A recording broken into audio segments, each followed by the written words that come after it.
কি খাচ্ছ বাবা? এই যে আলু পরোটা খাচ্ছি স্যালাড দিয়ে আর সস দিয়ে। বাবা, কে বানিয়ে দিয়েছে?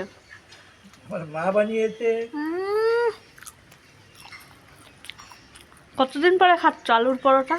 বহুত কাল পরে এই হোটেলে খেতাম আগে আলু পরোটা,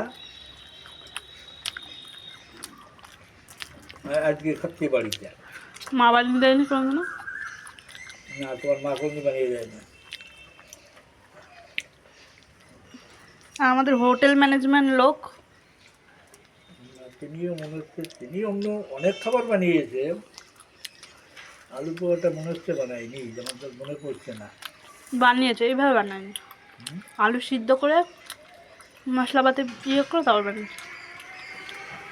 তিনি নানান রকম নতুন খাবার বানিয়ে খাইয়েছে।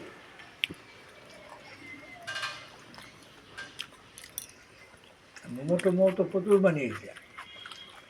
হুম মোমো বানিয়েছে প্রচুর। হুম করোনার সময় তো রেগুলার সন্ধ্যাবেলায় নানান ধরনের টিফিন বানাতো,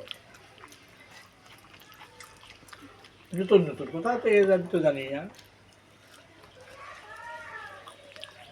আমার একটুখানি সস দিতে হবে।